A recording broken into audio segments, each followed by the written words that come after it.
കൊല്ലം കരുനാഗപ്പള്ളി സന്തോഷ് വധക്കേസിൽ പ്രതികളുടെ ചിത്രങ്ങൾ പുറത്തുവിട്ടു. വിവരങ്ങളുമായി ഇപ്പോൾ ഡി ബിനോയ് ചേരുന്നുണ്ട്. ബിനോയ്, വിശദാംശങ്ങൾ. 4 പേരാണ് ഈ കൊലയാളി സംഘത്തിൽ ഉണ്ടായിരുന്നുള്ള വിവരങ്ങളാണ് ഇപ്പോൾ പോലീസ് പറയുന്നത്. ഇതിൽ ഈ പങ്കജ് എന്ന് പറയുന്ന ആളാണ് പ്രധാനി. ഒപ്പം 3 പേര് കൂടിയുണ്ട്. ഈ 4 പേരും നേരത്തെ തന്നെ തീരുമാനിച്ചതനുസരിച്ച് ഒരു ആലപ്പുഴ സ്വദേശിയായ ആൾ നൽകിയ കൊട്ടേഷന്റെ അടിസ്ഥാനത്തിലാണ് ഇത്തരത്തിൽ ഒരു കൊലപാതകം നടത്തിയെന്നുള്ള വിവരങ്ങളാണ് ഇപ്പോൾ പുറത്തു വരുന്നത്. ഇതിൽ ഈ ആലപ്പുഴ സ്വദേശിയെ കണ്ടെത്തുന്നതിന് വേണ്ടിയുള്ള പോലീസിന്റെ നീക്കം തുടങ്ങിയിട്ടുണ്ട്.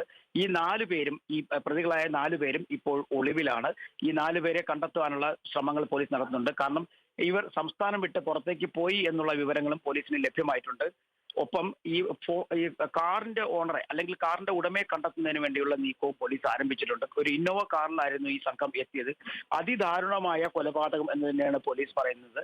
ഓച്ചിറ കരുനാഗപ്പള്ളി സംഘങ്ങൾ 2 ഗ്രൂപ്പുകളായി ചേരിതിരിഞ്ഞ് നേരത്തെ നടത്തി വന്നിരുന്ന ചില ഗുണ്ട ആക്രമണങ്ങളുടെ ബാക്കി പത്രം എന്ന് വേണമെങ്കിൽ ഈ കൊലപാതകത്തെ പറയാൻ കഴിയും. കാരണം കരുനാഗപ്പള്ളി സംഘം നേരത്തെ തന്നെ ഈ സന്തോഷിന്റെ നേതൃത്വത്തിലാണ് ഗുണ്ട പിരിവ്, ഒപ്പം തന്നെ ഈ വണ്ടികളുടെ പണപ്പിരിവ്, ഇങ്ങനെയുള്ള കാര്യങ്ങൾ ഏർപ്പെട്ടിരുന്ന സന്തോഷിന്റെ നേതൃത്വത്തിലായിരുന്നു.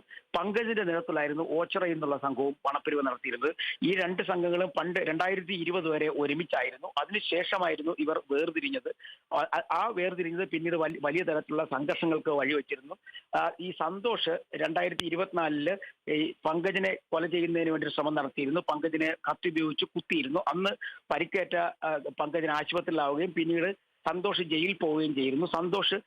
അതിനുശേഷം സന്തോഷ് പുറത്തു വന്ന ശേഷം വീട്ടിലുണ്ടായിരുന്നു.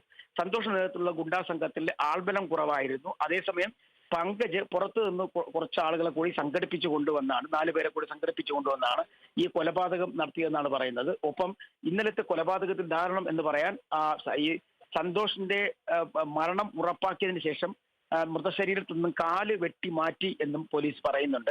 എന്തായാലും ബിനോയാണ് വിശദാംശങ്ങൾ നൽകിയത്.